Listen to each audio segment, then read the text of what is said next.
Good morning. मैं आपको accounts पढ़ा रहा हूँ। अकाउंट सब्जेक्ट को स्टार्ट करने से पहले एक पूरा सिस्टम समझेंगे। एनालिटिकल वेब कितने पेपर्स होते हैं सीए फाउंडेशन में? 4। First paper accounts, first paper accounts, second paper business law plus BCAR, third paper maths stats LR, fourth paper eco and BCK. ये पूरा 4 पेपर्स में आपका CA foundation divide. Analytical way में आपको चीजें समझना है। फर्स्ट थिंग, ये 4,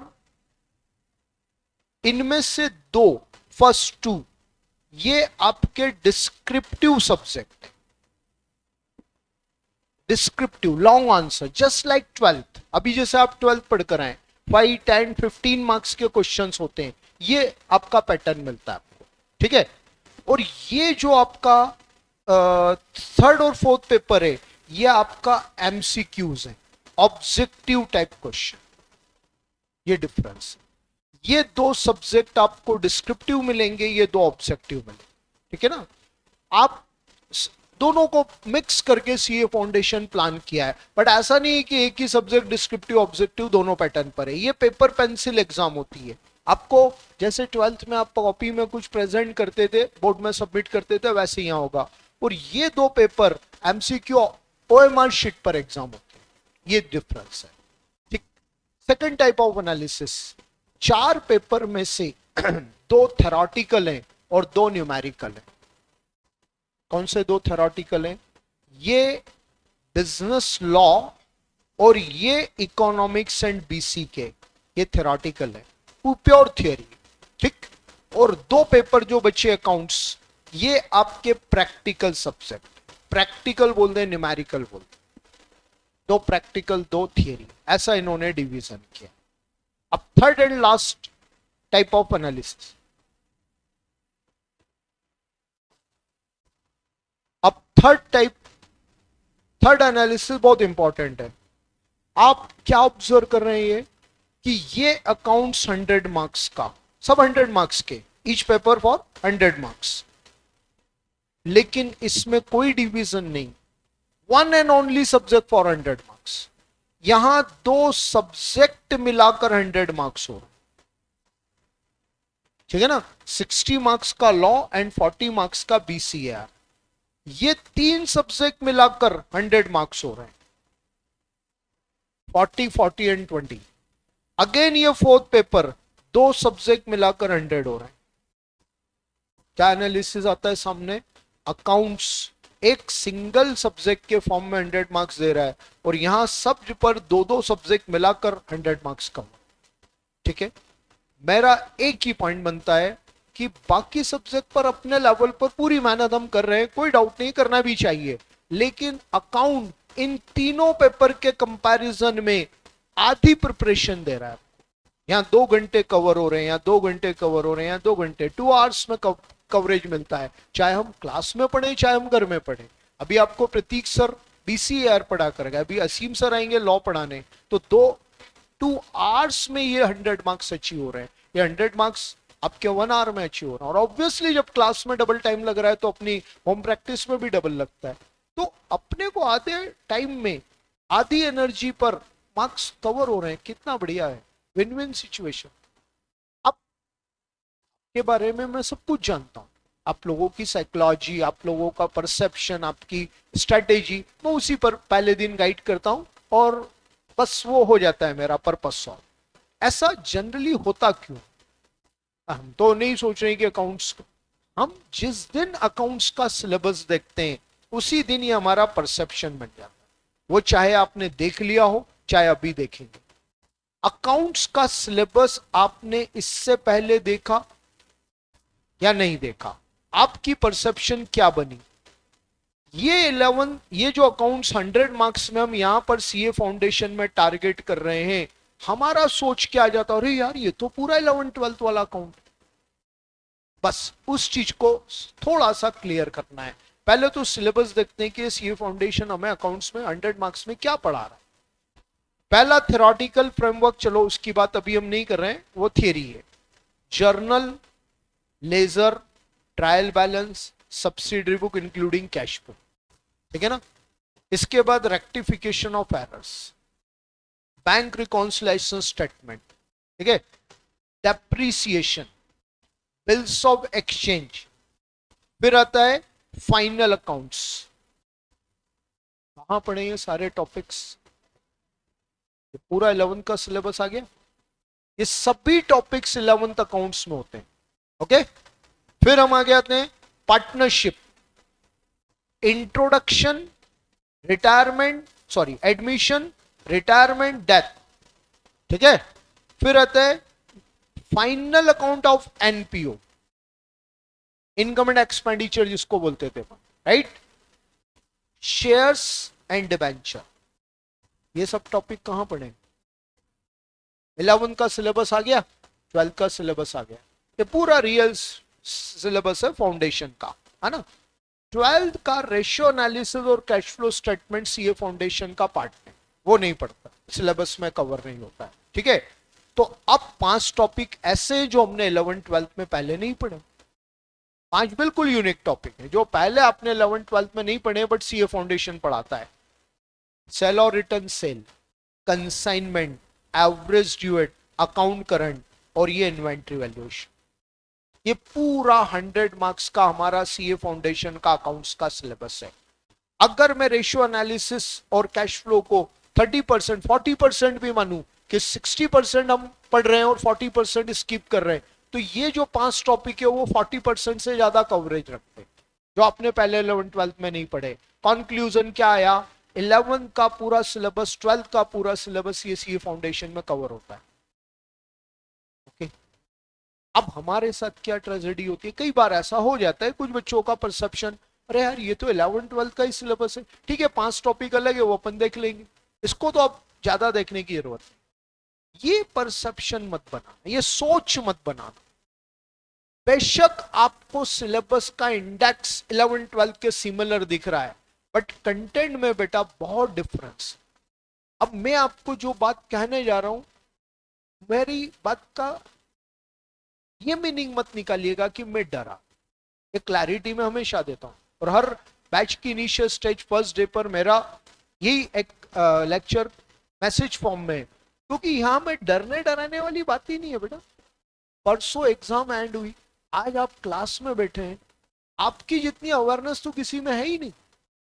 फर्स्ट डे 5-7 दिन में जितने भी स्टूडेंट आएंगे मोस्ट अवेयर स्टूडेंट है। यकीन मानिए जितने बच्चों ने आपके साथ 12th में एग्जाम दिए उनमें से काफी स्टूडेंट हमारे पास आएंगे अक्टूबर में, नवंबर में, सेम आपके लेवल वाले। वो उनको डिसाइड करने में 7-8 महीने लगेंगे, आप पहले दिन आ गए। डरने डराने वाली कोई बात नहीं है, रियलिटी है। जो चीज अगले 5 महीने में हमें ग्रिप करनी है, पहले दिन उसकी हम स्ट्रेटेजी बना रहे हैं। डर रही वो कोई मैटर नहीं। मैंने कहा इंडेक्स सेम दिख रहा है बट कंटेंट में डिफरेंस आ जाता है। क्या डिफरेंस आ जाता है? डेप्रीशिएशन चैप्टर की बात, सब में मैं 2-3 एग्जांपल लूंगा, ज्यादा डीप में नहीं जाऊंगा। डेप्रीशिएशन 11 में भी पढ़ा, सीए भी पढ़ा रहा है। कितने मेथड्स पढ़े थे आपने 11th में डेप्रीशिएशन में? 2 पढ़े, कौन से? Straight line and WDV. यहां पर सीए फाउंडेशन डेप्रीशिएशन टॉपिक आपको 7 मेथड्स पढ़ाता है। कितने मेथड्स? 7 मेथड्स पढ़ने, ठीक है ना। अच्छा आप बता सकते हैं डेप्रीशिएशन के टोटल कितने मेथड्स हैं? 17 मेथड्स। 11-12 से जब सीए स्ट्रीम में आप आ गए, आज आपका फर्स्ट डे, आप सीए स्ट्रीम में आ गए, आपको मालूम होगा यहां आकर यार अकाउंट्स का लेवल कितना हाई है। ये चार्टर्ड अकाउंटेंसी कोर्स की इतनी रेपो, इतना लेवल बेटे इसीलिए क्योंकि अकाउंट्स का जो लेवल हमने 11-12 में देखा वो शुरुआत है, वो बेसिक्स बता रहा है।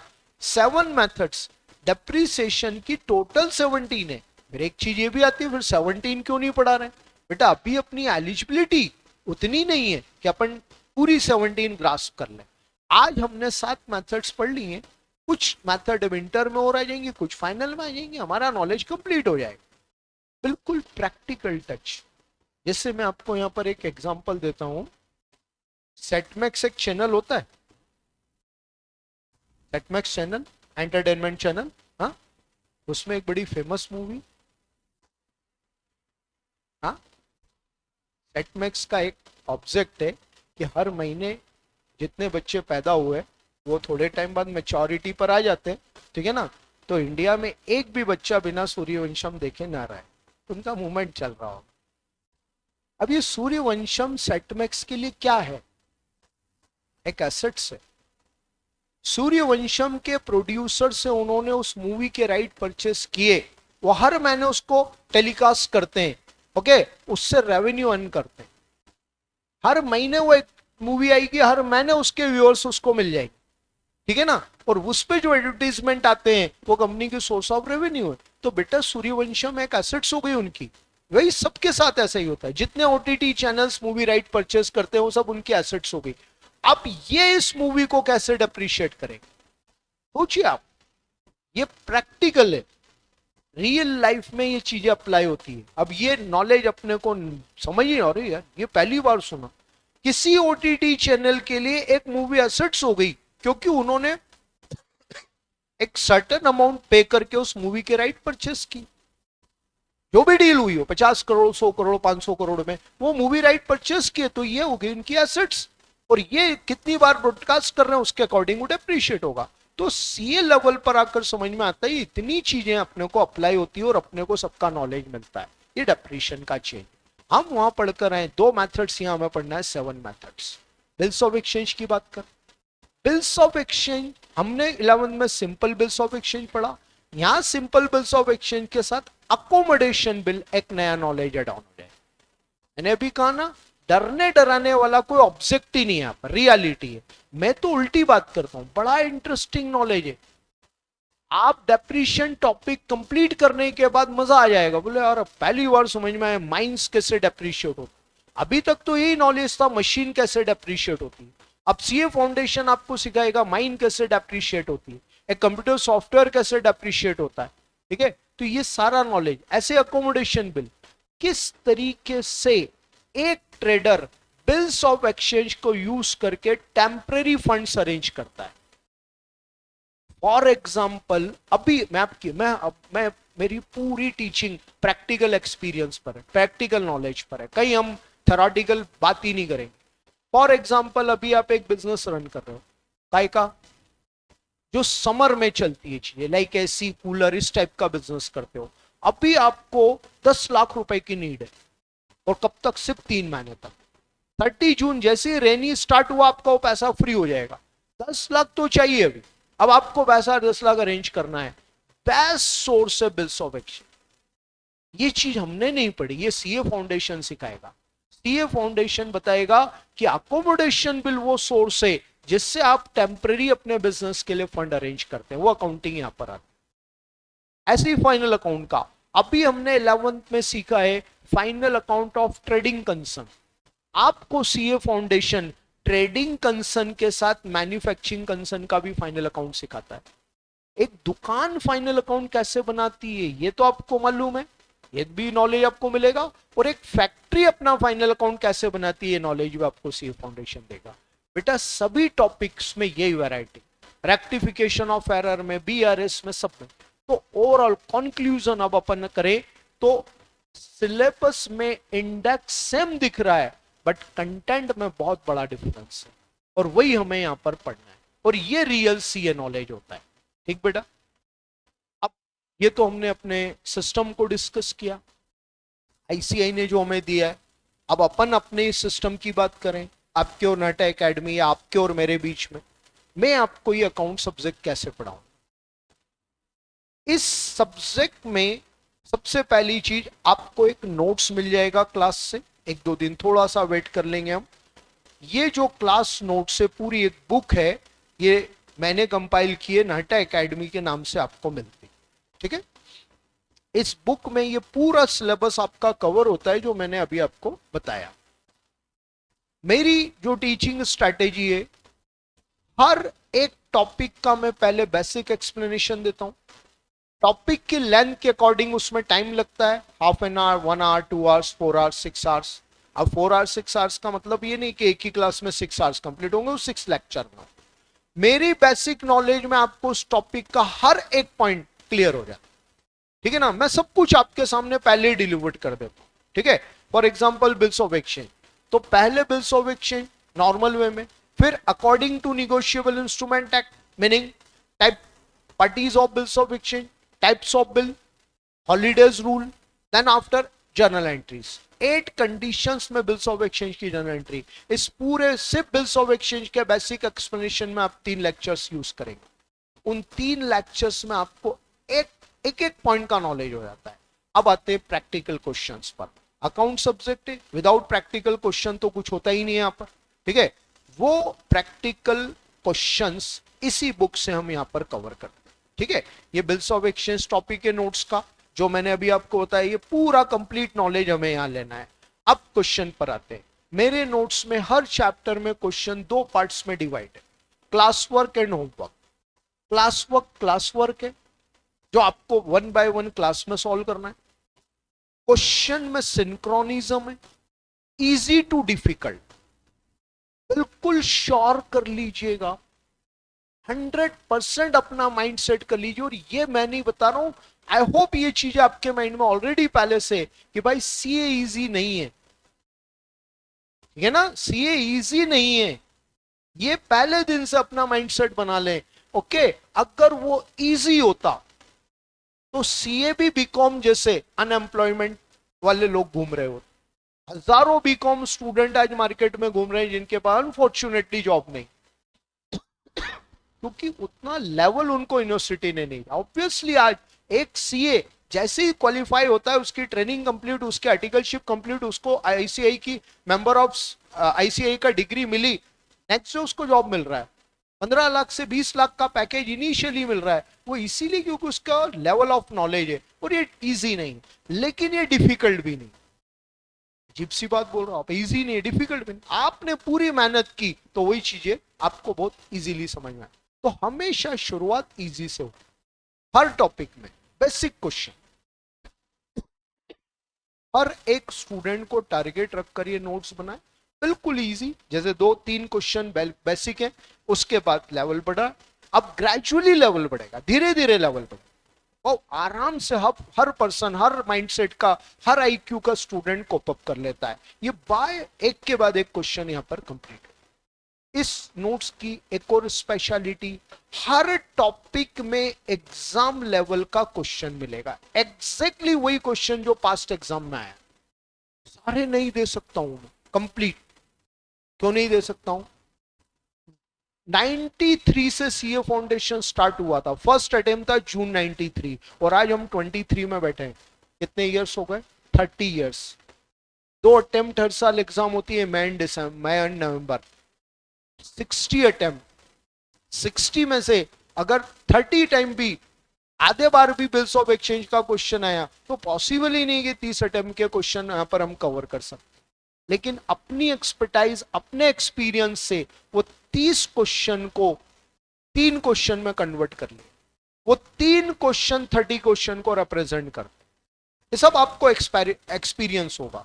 आज पहले दिन मुझे बताना पड़ता है क्योंकि चीजें कैसे चलेगी, स्ट्रैटेजी क्या है, वो आपको नॉलेज में होना जरूरी है, और वो सब आप एक्सपीरियंस करेंगे। हर टॉपिक में 2 से 3 क्वेश्चन एग्जाम के, पास्ट एग्जाम के, और वो कंप्लीट आपको 30, 20, 15 क्वेश्चन को रिप्रेजेंट करने वाले। हर क्वेश्चन को करने के बाद आपको समझ में आ जाता है हाँ भाई एग्जाम पैटर्न यही।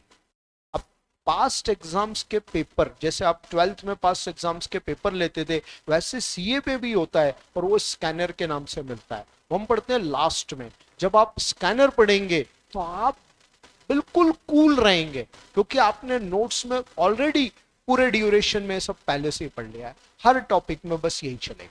ये 1 बाय 1 सभी क्वेश्चन कंप्लीट होकर टॉपिक मेरे लेवल पर एंड हो जाता है। अब स्टार्ट होता है होमवर्क। होमवर्क है, वो आपके लेवल पर, आपके पार्ट पर करना है। एक लेवल, एक पॉइंट पर आने के बाद मैं अनाउंस कर देता हूं बेटा होमवर्क स्टार्ट कर दे, अब होमवर्क खुद कर लो। कहीं कोई नेगेटिव मत रखिएगा। एक बैड एक्सपीरियंस काफी बच्चों का होगा क्योंकि काफी टीचर्स के लिए होमवर्क प्रेस्टीज इशू होता है, प्रेशर क्रिएट करके करवाया जाता है। मेरे साथ बिल्कुल उल्टा चलता है। मेरा तो बस अनाउंसमेंट का वेट करता है स्टूडेंट, सर सब कब बोलने की होमवर्क स्टार्ट कर दो। इसलिए क्योंकि एक लेवल के बाद ही होमवर्क स्टार्ट होगा, बिगिनिंग से नहीं कर सकते अपन। तो आप वेट करते हो, जैसे ही मैंने अनाउंसमेंट किया 90% स्टूडेंट होमवर्क खुद से कर रहे। बेटा जब 90% स्टूडेंट होमवर्क अपने आप से ही कर लेता, मैं क्यों प्रेशर क्रिएट करूं। तो ये होमवर्क कंप्लीटली आप अपने आप में सॉल्व कर ले। रैंडमली कॉपीज चेक होती है, ये भी मैं आपको क्लियर कर दूं, और मुझे सेटिस्फेक्शन है कि आप भी वो उस लेवल पर कंप्लीट रहे। अब सर हमने कर लिया, आपने कॉपी चेक की लेकिन करेक्ट रॉन्ग चेक नहीं किया, मैंने सिर्फ इतना चेक किया कि आपने सॉल्व किया कि नहीं किया। इन केस कोई लेजी पर्सन है तो मैं उसको टाइट कर सकूं। तो अब चेकिंग कैसे होगी, आपको जब होमवर्क कंप्लीशन डेट के बाद मैं कॉपीज चेक कर लूंगा, उसी दिन नेक्स्ट डे आपको इसका पूरा सॉल्यूशन पीडीएफ व्हाट्सएप ग्रुप पर मिल जाएगा। ये हमारा जो व्हाट्सएप ग्रुप बनेगा ये बड़ा प्रोडक्टिव है, बहुत प्रोडक्टिविटी है इसमें। ये हम गॉसिप के लिए नहीं बनाते, अब गॉसिप तो वहां होती ही नहीं। इवन कोई स्टूडेंट की चैट होती भी है तो हम रोक देते हैं, ये सिर्फ इसी काम आएगा। होमवर्क का आपको सॉल्यूशन मिल गया, आपको अपनी मिस्टेक समझ में आ गई, आपने उसको रीराइट कर लिया, करेक्शन लगा लिया। फिर एक दिन कोई भी डे होता है, वो पहले प्री अनाउंस होता है, मैं आप बोल देता हूं बेटा अपन उस दिन होमवर्क क्लास में डिस्कस करेंगे। अब एक एक क्वेश्चन ओपन करते जाते हैं। फर्स्ट में no doubt, second no doubt, हाँ सर थर्ड क्वेश्चन में इस पॉइंट में डाउट है। बेटा यकीन मानिए आपको किन क्वेश्चन के किन पॉइंट में डाउट्स आएंगे मुझे बहुत अच्छे से मालूम। सब सब कॉमन चीजें, बड़ा एक्सपीरियंस है हम लोग, हमें कोई जरूरत नहीं पड़ती है तो वो मालूम है, लेकिन आपसे इनवाइट करना है ताकि ये मालूम हो जाए अवेयरनेस कि कितने बच्चे वाकई में होमवर्क सॉल्व कर चुके हैं। वही होता है। अब वो डाउट एक अकेले स्टूडेंट का नहीं, वो 5 का है, 10 का है, 20 का, वो इसलिए पब्लिकली होमवर्क यहाँ पर हम डिस्कस कर पूरा कंप्लीट एक एक क्वेश्चन, चाहे वो एक लेक्चर लगे या 2 लेक्चर्स लगे। 2 लेक्चर्स तक मैक्सिमम सब में हो जाता है। फाइनल अकाउंट एक ऐसा टॉपिक है जिसके होमवर्क को क्लास में डिस्कस करने पर हमें 3 लेक्चर्स लगते। पूरी एक एक होमवर्क का भी मैं आपको एक्सप्लेनेशन क्लास में दूंगा, बट क्लास वर्क की तरह डायरेक्ट नहीं, पहले आपसे सॉल्व करवाने के बाद। मैंने अभी बोला ना सीए डिफिकल्ट लेकिन इजी भी, बस वो चीजें करते जाओ जो टीचर आपको गाइड कर, वो सारे डिसीजन आपके फेवर में, हमारा उसमें कोई बेनिफिट नहीं। तो ये ऐसे अपन ने 1 बाय 1 टॉपिक कंप्लीट कर लिया। अब टॉपिक एंड होने के बाद टेस्ट हो जाता है। कोई वीकली टेस्ट सिस्टम नहीं है बेटा, जो रियलिटी हम उसी की बात करेंगे। हर टॉपिक के एंड में, कोई टॉपिक 3 दिन में एंड हो रहा है, कोई टॉपिक 12 दिन ले रहा है, तो मे भी पॉसिबल अगले टेस्ट का टर्न 15 दिन बाद है। जब भी टॉपिक एंड होगा 2-3 दिन आपकी प्रिपरेशन के लिए सफिशिएंट होता है, 4 दिन होता है, उसके बाद टेस्ट अनाउंस हो जाएगा, आप टेस्ट दे दीजिए। जितने टेस्ट आप देंगे उतना बेनिफिट आपको मिलेगा। हर एक टेस्ट के बाद आपका इंप्रूवमेंट होगा, ये गारंटी मैं आपको दे रहा हूं। वही दिखता है मार्क्स, पहले टेस्ट में 10 में से 8 ही आए, क्योंकि आपको आपकी कुछ ऐसी वीकनेस जो 11th-12th में नहीं चलती थी यहाँ सीए में अप्लाई होती है, वो आपको मैं बताऊंगा, अपने आप समझ में आती है चीजें, और वही इंप्रूवमेंट हमें चाहिए। तो ये पूरा एक सिस्टम है मेरे पढ़ाने का। इस पूरे कोर्स कंप्लीशन में मैं 5 महीने का टाइम लेता हूं, लेकिन कोई फिक्स नहीं है 5 महीना मतलब आज से 5 महीने बाद एंड हो जाएगा। कई बार कुछ बैच में पढ़ने की स्पीड कम रहती है तो मैं थोड़ी स्पीड कम कर लेता हूँ, 5-10 दिन ज्यादा लग जाते हैं। यहाँ हमारे टेंशन नहीं है, टेंशन था लास्ट ईयर। आज जो फर्स्ट वीक ऑफ अप्रैल में आपकी बैच स्टार्ट हो गई, आपको मालूम होगा लास्ट ईयर 12th की एग्जाम 10 जून को एंड हुई थी, लास्ट पेपर 8 जून को था। 10 जून से हमने अपना क्लास स्टार्ट किया, और वो भी बैच बच्चों को सेटल डाउन होने में 20 जून लग गया था। अब तो बहुत जल्दी और बहुत अच्छे टाइम पर शुरुआत हो गई है, तो कोई टेंशन नहीं लेना, बहुत बढ़िया तरीके से कोर्स कंप्लीट होता है, और आफ्टर कंप्लीशन एक थोरो रिवीजन। ये पूरी स्ट्रेटेजी मैंने आपको अपने इस अकाउंट के रेफरेंस में दी। अब मैं आपसे एक क्वेश्चन कर रहा हूं, आप में से कितने स्टूडेंट नॉन कॉमर्स हैं जिनका 11th-12th अकाउंट्स नहीं था? और कोई हो तो हाथ, बिल्कुल फ्रैंकली हाथ ऊंचा करिए, कोई हेजिटेट मत होइए। बेटा आपका पीसीएम पीसीबी, ये व्हाइट शर्ट। नॉन कॉमर्स है आप, कौन सा था, मैथ्स था या बायो था, मैथ्स। आपका रेड शर्ट, बेटा आपका पीसीएम। ओके, देखिए मैं बिल्कुल जीरो से स्टार्ट करता हूं, कोई भी बैच हो, इवन एक भी स्टूडेंट पीसीएम पीसीबी वाला नहीं होता तो भी मुझे जितना बेसिक नॉलेज आपको बताना है वो सब आपके लिए चीजें नहीं होंगी, ठीक है ना। 2-4 दिन पैशंस रखिएगा। हर टीचर के साथ अपना एक फ्रीक्वेंसी सेट करने में टाइम लगता है साइकोलॉजिकल, लेकिन आप सेट हो जाएगी बहुत जल्दी, ठीक है ना। तो वो सारी चीजें जो आपके नॉलेज में कम है या नहीं है वो मुझे मालूम है, मैं डिलीवर्ड कर रहा हूँ, उसको वेलकम करते हैं। ये ना सोचें कि यार ये तो 11th में पढ़ा हुआ है, भी मैंने पूरा स्टार्टिंग इस बात से की कि आपने तो पूरा सिलेबस 11th-12th में पढ़ा है, लेकिन उसी में मैं चेंज निकाल कर दूंगा। यही तो नाटा प्रोफेशनल एकेडमी है बेटा, ठीक है। इसलिए आप बिल्कुल एनालिसिस मत करिए, 2-4 दिन में की फ्रीक्वेंसी सेट हो जाती है। तो ये पूरा बेसिक में जीरो से स्टार्ट कर रहा हूं, लेकिन आप 3 स्टूडेंट और भी, मैं भी पॉसिबल, अभी तो एडमिशन कंटिन्यू है तो और भी कुछ स्टूडेंट आएंगे, कुछ चीजें मैं आपको अलग से पढ़ाऊंगा, वो आप बिल्कुल मेरे ऊपर डिपेंड रहे, ठीक है। चलिए, तो ये मैंने अपनी सारी बेसिक बातें क्लियर कर दी है। आपको मैं स्टार्ट करूंगा जीरो से। सबसे पहले हम पढ़ेंगे ये अकाउंटिंग होता क्या है और कैसे होता है, what is the meaning of accounting and what is the object of accounting. तो इसके लिए हम एक डेफिनेशन नोट करेंगे बेटा, अपनी नोटबुक में ये डेफिनेशन नोट करिएगा।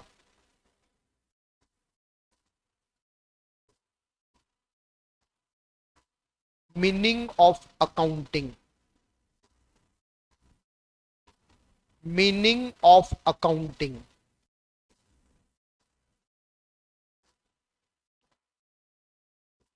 Accounting is an art of recording.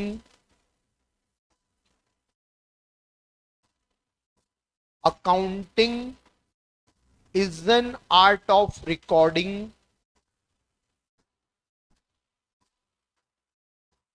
classifying,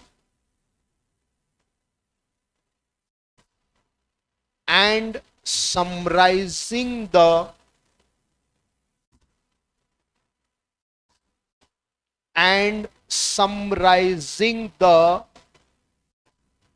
business transactions.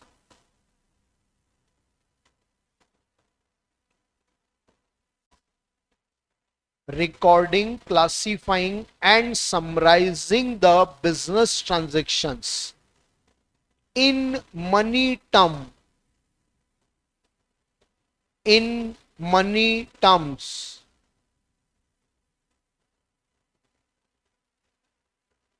To find the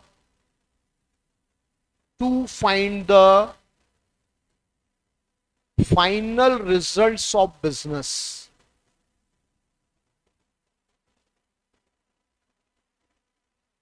Final results of business. Got it? एक बार रिपीट कर रहा हूं मैं। Accounting is an art of recording, classifying, and summarizing the business transactions in money term to find the final results of business. Okay? अब इस definition का एक एक वर्ड में आपको डिटेल ब्रोकआउट करूंगा, पूरा मीनिंग समझ में आ जाएगा। अपार्ट फ्रॉम डेफिनेशन, एक थॉट हम पहले समझें, इस डेफिनेशन में वो पॉइंट नहीं है, अलग, उसको पहले क्लियर करें। अकाउंटिंग सिर्फ बिजनेस करता है, अकाउंटिंग सिर्फ बिजनेस में होती है। Non business person, non business entity accounting नहीं करती, अकाउंटिंग से बिजनेस करता है। जैसे इसका एग्जांपल, अपने घर का एग्जांपल लेते हैं। अपने घर में पैसा आता है, कोई भी सोर्स ऑफ इनकम होगी, पैसा आता है और वो पैसा खर्च भी होता है। Money, cash inflow, cash outflow, या मनी का मतलब मनी इनकम और एक्सपेंस दोनों के फॉर्म में हो रही है। लेकिन हमारा घर है, वो कोई बिजनेस नहीं है, तो हमारे घर में अकाउंटिंग नहीं होती। ठीक है, कुछ घरों का एक सिस्टम होता है, वहां पर क्या वो डायरी रखते हैं, वो लिख लेते हैं यहाँ से इतना पैसा आया है, इतना खर्च किया, वो एक थोड़ा अपना इंटरनल कंट्रोलिंग के लिए। वहां डेबिट क्रेडिट फॉर्म में कहीं अकाउंटिंग नहीं होती, वहां कोई journal ledger trial balance final account form में कभी अकाउंटिंग नहीं होती है। तो अकाउंटिंग से बिजनेस करता है, ठीक है। हमारी इस पूरे सब्जेक्ट की थॉट प्रोसेस बिजनेस हो, हम बिजनेस के पॉइंट ऑफ व्यू से ये सब्जेक्ट पढ़ेंगे पूरा कंप्लीट। अब मेरा इस डेफिनेशन का मेरा पहला टारगेटेड वर्ड है business transaction. Business transaction is what, एक ट्रेडर जो भी बिजनेस एक्टिविटीज करता है वो सब उसके बिजनेस ट्रांजेक्शन है। फॉर एग्जांपल गुड्स परचेस्ड, उसने गुड्स परचेस किया है, गुड्स सोल्ड, उसने माल बेचा है, कैश रिसीव्ड, उसको पैसा मिला है, cash paid, expense paid, income receive, ये सब ट्रांजेक्शन, ठीक है। 3 स्टेप में काउंटिंग होती है। First step is recording. Recording means what, transaction को नोट कर ले, to note down the transaction और to write down the transaction, ठीक है ना, नोट कर लेना। ये जो नोट करने का फंक्शन है, ये नोट डाउन राइट डाउन करने का जो फंक्शन है, इसको अकाउंटिंग ने टर्म किया है recording. Recording means to note down the transaction, transaction को नोट कर ले। बिजनेस में ट्रांजेक्शन हुआ, उसको अपनी बुक में लिख लेना। हमने पूछा क्यों यार, नोट क्यों कर ले, वो हर चीज रीजन के साथ है, लॉजिक के साथ है। बिजनेस में एक साल में हजारों ट्रांजेक्शन्स होते हैं, देयर आर न्यूमरस ट्रांजेक्शन, ठीक है ना। किसी बिजनेस में 5,000, किसी में 10,000, किसी में 50,000, लाख, इन सीआर में भी ट्रांजेक्शन होते हैं। आप एमएनसीज में, मल्टीनेशनल कंपनीज में जाएं, वहां पर सीआर में ट्रांजेक्शन, भैया हमारे यहाँ 5 करोड़ ट्रांजेक्शन एक साल में आता। जस्ट इमेजिन कितना बड़ा डेटा है। चलो अपन इतनी बड़ी बात नहीं करते, अपन थाउजेंड्स में ही बात करते हैं। अब एक बिजनेस में एक साल में 5,000 ट्रांजेक्शन, ठीक है। कंडीशन क्या है, कंपल्सन क्या है, 5,000 ट्रांजेक्शन ईयर एंडिंग डेट तक याद रखना कंपल्सरी है। भाई क्यों, क्योंकि हर एक ट्रांजेक्शन ईयर एंडिंग डेट पर बनने वाले फाइनल अकाउंट को इफेक्ट करता है। 5,000 ट्रांजेक्शन आपके बिजनेस में हुए तो आपको पूरे 5,000 मेमोराइज रहने चाहिए। एक भी भूल गए, आपका फाइनल अकाउंट रॉन्ग हो जाएगा। फाइनल अकाउंट रॉन्ग हो गया मतलब रिजल्ट रॉन्ग आ गया, और रिजल्ट रॉन्ग आ गया मतलब पर्पस ही कोलैप्स हो गया। को ऐसे फील करो, आपको सारी अकाउंटेंसी की चीजें कहां जाकर क्या इफेक्ट करती है, वो मैं आपके लेवल पर एग्जांपल दूंगा हमेशा।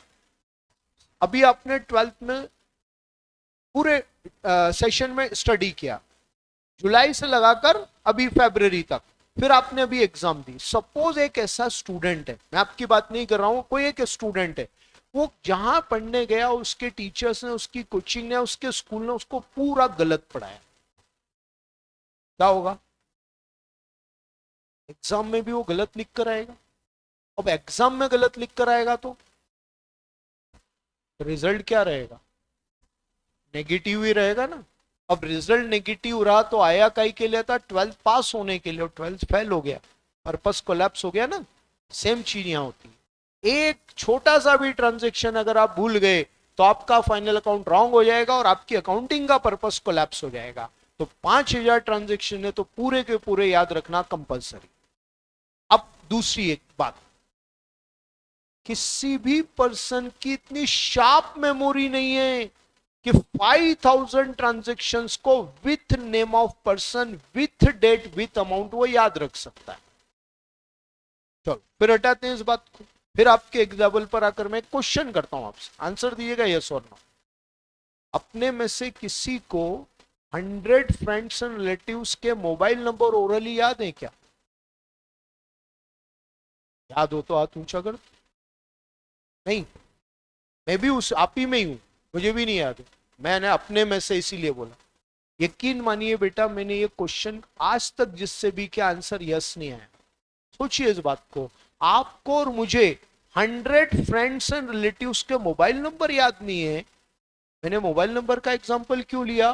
क्योंकि उसमें एक नेम ऑफ पर्सन होता है, सो एंड सो पर्सन, उसका नाम है, और एक कुछ डिजिट में मोबाइल नंबर होता है। बिल्कुल अकाउंट का डेटा भी ऐसे ही होता है, एक नेम ऑफ अकाउंट होता है, उसके साथ फिगर्स होती है, अमाउंट, ठीक है ना। तो जब आपको 100 फ्रेंड्स एंड रिलेटिव्स के मोबाइल नंबर याद नहीं है जिनसे आपकी रेगुलर बात होती है, भाई आपकी मेरी सबकी अपनी टेंडेंसी है कि कुछ हमारे खास दोस्त हैं, हमारे बहुत क्लोज रिलेटिव हैं और हार्टली अटैच्ड हैं, तो डेली नहीं तो 2-4 दिन में तो बात होती है।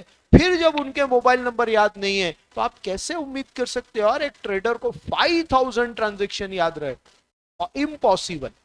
अब आप दोनों को कोरिलेट करो, 5000 ट्रांजेक्शन याद रखना कंपलसरी है और याद रखना पॉसिबल नहीं है, तो भाई सॉल्यूशन एक ही है, क्या, नोट कर लो। जैसे ही ट्रांजैक्शन हुआ वैसे उसको नोट डाउन कर लिया जाता है। बेटा नोट की हुई चीज को याद रखने का बर्डन ही नहीं रहता। जैसे अभी आपका पूरा क्लास कंपाइल हुआ, आज से स्टार्ट हुआ, अभी जो आपके कुछ एक आध दो लोग स्कूल से साथ में आए वो फ्रेंड्स है वो अलग बात है, अभी सबकी अपनी फ्रेंडशिप हो जाएगी। अब आज के टाइम पर हमारी इस स्टेज पर जैसी फ्रेंडशिप होती है सबसे पहले मोबाइल नंबर एक्सचेंज होता है ना। अब आपका एक फ्रेंड बना, यार तेरा मोबाइल नंबर क्या है, वो बता रहा है, क्या बोलेंगे उसको, रुक, फिर अपना मोबाइल नंबर निकालेंगे, फिर उसका मोबाइल नंबर डायल करेंगे, फोन बुक में जाकर उसके नाम से सेव कर लेंगे, यस और नो। ये क्या किया आपने, अकाउंटिंग की लैंग्वेज में रिकॉर्डिंग ही तो की है, बस सिर्फ आपने हाथ से नहीं किया, आपने डिजिटल की। बेटा वही चीज अकाउंट में हो रही है कि आपका जैसे ही ट्रांजैक्शन हुआ एक बुक में आप नोट कर लोगे। ये नोट डाउन का जो फंक्शन है इसी को नाम दिया अकाउंटेंसी ने रिकॉर्डिंग। और जिस बुक में ट्रांजैक्शन को रिकॉर्ड किया जाता है उस बुक को अकाउंटेंसी टर्म करता है जर्नल। कौन सी बुक है ये, journal. Journal is primary book of business in which transactions are to be recorded date wise। अभी आप जर्नल का डेफिनेशन नोट ना करें चलेगा, मैं आपको रिकॉर्डिंग, क्लासिफाइंग, समराइजिंग में सब चीजें बताऊंगा और डिटेल में अपन आगे इनके चैप्टर्स पढ़ेंगे। Journal is primary book of business, पहली बुक, प्राइमरी मींस पहली, जर्नल बिजनेस की पहली बुक है। In which transactions are to be recorded chronologically, transactions को डेट के ऑर्डर में नोट कर लिया जाता है, 1 अप्रैल, 2 अप्रैल, 3 अप्रैल, 4 अप्रैल, 5 अप्रैल ऑनवर्ड्स 31 मार्च तक, ठीक है। ट्रांजेक्शन नोट करने का ऑब्जेक्ट क्या है, उद्देश्य क्या है, ट्रांजेक्शन को मेमोराइज रखना। जैसे रिसेंट आज ही बात करें, 3 अप्रैल आज का दिन है, एक दुकान में एक ट्रांजेक्शन हुआ, अब वो उसको 31 मार्च 24 आज से 362 दिन बाद याद थोड़ी रहेगा यार, पॉसिबल ही नहीं है। तो आज उसने जर्नल में नोट कर दिया, वो वहां तक याद रहेगा, तो ये पर्पस जर्नल का होता है। तो पहला फंक्शन है रिकॉर्डिंग, और जिस बुक में रिकॉर्डिंग होती है उसका नाम है journal, right. Second step is classifying, classification से वर्ड, क्लासिफिकेशन वर्ड से बना क्लासिफाइंग। क्लासिफिकेशन वर्ड का मीनिंग अभी आगे समझ में आएगा। आप पहले तो ट्रेडर की एक सेकंड नीड को समझें। ट्रेडर ने अपने कंप्लीट ट्रांजैक्शन जर्नल में नोट कर ली, ठीक है ना। नोट करने से ट्रांजैक्शन याद रहेंगे, ये पर्पस सॉल्व हो गया। अब ट्रेडर की सेकंड रिक्वायरमेंट, क्या सेकंड रिक्वायरमेंट है, एक ट्रेडर जो बिजनेस चला रहा है उसे ये मालूम होना चाहिए कि उसने अभी तक कितनी वैल्यू का गुड्स परचेस कर लिया, उसने अभी तक कितनी वैल्यू का गुड्स सोल्ड कर दिया, उसका कैश इन हैंड कितना, उसके हाथ में पैसा कितना है। इन सबसे ज्यादा इंपॉर्टेंट, ये तो है ही, इनसे भी ज्यादा इंपॉर्टेंट किस किस पर्सन से उसको पैसा लेना है, किस किस पर्सन को कितना अमाउंट पे करना है। जब तक ये नॉलेज एक ट्रेडर को नहीं है तो उसका बिजनेस बेटा वो तो बस बोलते ना भगवान के भरोसे चल रहा है, ऐसा नहीं होता। तो ये सारी इंफॉर्मेशन कहां से मिलेगी, जर्नल से तो नहीं मिलेगी, क्योंकि जर्नल में ट्रांजैक्शन डेट के ऑर्डर में। अब उसको एक ऐसी बुक की नीड है जिसमें अकाउंट सेपरेट सेपरेट बने हो। गेस कर सकते हैं कौन सी बुक, लेजर, राइट। वो बुक होती है लेजर। क्या होता है ये, ledger is secondary book of business, ledger is secondary book of business in which all accounts are to be opened separately। सारे अकाउंट सेपरेट से अपलोड होते हैं। पहली बात, ledger is secondary book of business. क्यों बोल रहा है ये सेकेंडरी बुक? आंसर दे। जर्नल के बाद बनती है। ये फर्स्ट नंबर पर बन रही है, सेकंड नंबर पर बन रही है, सीक्वेंस फिक्स है। Second number, sequence wise second number पर बनने की वजह से इसको सेकेंडरी बुक बोलते हैं। In which all accounts are to be open separately. अभी मैं आपको इसका एग्जांपल नीचे आपको देता हूं, ठीक है ना। सारे अकाउंट सेपरेट सेपरेट इसमें ओपन होंगे। कैसे, वो मैं बता रहा हूं। पहली बात, इनसे पहले ये समझे, लेजर एक बुक है, 100 पेजेस की, 200 पेजेस की, 500 पेजेस की, 1000 पेजेस की। डिपेंड करता है ट्रांजेक्शन पर। जितनी बड़ी, जितने ज्यादा ट्रांजेक्शन उतनी मोटी बुक, जितने भी पैच की हो। अब ट्रेडर क्या करेगा, पहले पेज पर उसने बना लिया परचेस अकाउंट। कुछ गैप के बाद, ये गैप भी कितना रखना है ट्रेडर अपने एक्सपीरियंस से डिसाइड करता है, लेकिन कुछ गैप होता है।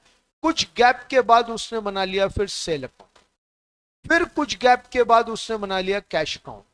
फिर कुछ गैप के बाद बना लिया x account, like person.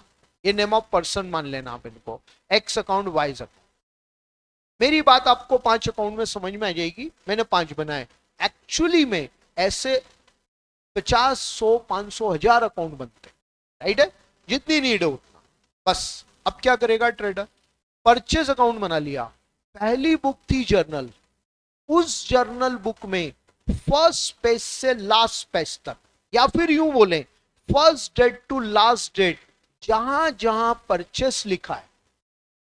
Journal में परचेस डिफरेंट डिफरेंट डेट पर हुआ तो डिफरेंट डिफरेंट पेजेस पर लिखा है।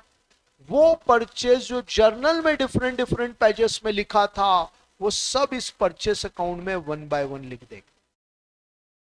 ठीक है, ऐसी जर्नल के फर्स्ट पेज से लास्ट पेज तक डिफरेंट डिफरेंट पेजेस पर जो सेल लिखा है, वो सब सेल इस सेल अकाउंट में 1 बाय 1 यहां लिख ले।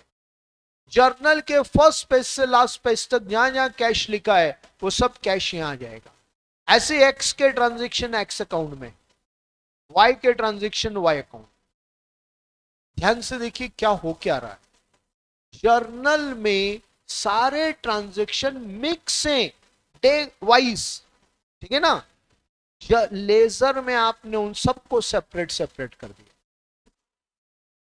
जैसे मान लीजिए आपके पास एक फ्रूट बास्केट है, बड़ा 10 किलो के अराउंड उसमें फ्रूट है, लेकिन उसमें सारे टाइप का फ्रूट मिक्स है। वो जो एक बड़ा बास्केट 10 केजीज फ्रूट कैरी कर रहा है, उसमें एप्पल है, मैंगो है, बनाना है, ग्रेप्स है, ऑरेंज है, सब टाइप का फ्रूट है। आपने क्या किया, 5-6 छोटे बास्केट लिए। बड़े बास्केट में जो मैंगो थे वो एक बास्केट, ऑरेंज दूसरे बास्केट, ठीक है ना, एप्पल तीसरे बास्केट, बनाना चौथे, ग्रेप्स पांचवे, वो बड़ा बास्केट खाली हो गया। अब ये सारा जो छोटे बास्केट में फ्रूट आया, वो फिक्स एक बास्केट में एक ही टाइप का फ्रूट। एग्जैक्टली देखो यहाँ यही हो रहा है। Journal just like big basket, सारे ट्रांजेक्शन मिक्स हैं, एक ही डेट में purchase, sale, cash, X Y, furniture, machine, drawing, सब उस जर्नल में। लेजर में सब अकाउंट अलग अलग बने, परचेस अकाउंट अलग, सेल अलग, कैश अलग। आपने परचेस परचेस अकाउंट में लिख दिया, सेल सेल अकाउंट में लिख दिया, कैश कैश में लिख दिया, एक्स एक्स अकाउंट में, वाई वाई अकाउंट में। ऐसे ही बाकी के ट्रांजेक्शन अपने अपने अकाउंट में आ जाएंगे। ये जो प्रोसेस है, इसी प्रोसेस को, इसी फंक्शन को अकाउंटेंसी ने टर्म किया है क्लासिफाइंग। बेटा क्लासिफिकेशन से क्लासिफाइंग बन रहा है। ये क्लासिफाइंग और क्लासिफिकेशन कोई अकाउंटिंग टर्म नहीं है, बिल्कुल नॉर्मल यूज होने वाली टर्म। जैसे मैंने अभी आपको आपकी क्लास को 15 मिनट पहले क्लासिफाई किया। कैसे किया सर? मैंने पूछा कितने स्टूडेंट नॉन कॉमर्स हैं, तो 3 हाथ ऊंचे हो गए। सपोज अभी आप 60 स्टूडेंट्स बैठे हैं, तो 3 नॉन कॉमर्स है, 57 कॉमर्स है। ये मैंने क्लासिफिकेशन कर लिया। मैं अभी आपसे क्वेश्चन करता हूं, कितने बच्चे किस बोर्ड से पढ़कर आए, तो कुछ निकलेंगे स्टेट बोर्ड के स्टूडेंट, कुछ निकलेंगे सीबीएसई के, कुछ निकलेंगे आईसीएसई के। मैंने आपको फिर अगेन क्लासिफाई कर दिया, ठीक है ना। ये इतनी गर्ल्स है, इतने बॉयज हैं, मैंने अगेन आपको क्लासिफाई कर दिया। अच्छा कितने लोग इंदौर के हैं, कुछ हाथ ऊंचे हो जाएंगे, सर हम इंदौर के। कितने आउट स्टेशन है, वो हाथ ऊंचे, ये फिर मैंने क्लासिफाई कर दिया। देखिए आपने कितने टाइप में मैंने आपको क्लासिफाई कर, क्लासिफिकेशन एक कॉमन वर्ड है जो हर फील्ड में यूज होता है। यहां classification means classification of transaction. Purchase एक अकाउंट में, सेल एक अकाउंट में, कैश एक अकाउंट में, एक्स एक अकाउंट में, वाई एक अकाउंट में, ये प्रोसेस है क्लासिफिकेशन। और क्लासिफिकेशन का होता है लेजर। ठीक है, क्लासिफिकेशन वर्ड का मीनिंग समझ में आ गया। सर ये क्या, क्यों, क्या करेंगे अब इससे, सिर्फ इतना ही करना? नहीं बेटा, अब इसका पर्पस तो अब आएगा। कंप्लीट परचेस, ये सब आपने परचेस बेटा मीनिंग, ये जो डेड डैश के अमाउंट है, पूरा सिस्टम अभी हम पढ़ेंगे, आप टेंशन मत ला। अभी सिर्फ मैं मीनिंग ऑफ अकाउंटिंग समझा रहा हूं आपको। कोई भी पर्सन ये मीनिंग मत निकाल लेना जर्नल कंप्लीट, लेजर कंप्लीट, ये मीनिंग ऑफ अकाउंटिंग में पढ़ रहे हैं। अब परचेस के सारे अमाउंट लिख दिए, अब इस परचेस अकाउंट का बैलेंसिंग करेंगे, difference between debit and credit. ये सपोज परचेस अकाउंट का बैलेंस आ गया 57,000। बताइए ये 57 क्या बता रहा है आपको? क्या ये 57? बैलेंस का मतलब, हर बैलेंस एक मीनिंग, एक मैसेज दे रहा है आपको, वो समझना है आपको। परचेस का बैलेंस ये बताता है कि आपने इतनी वैल्यू का गुड्स परचेस कर लिया है।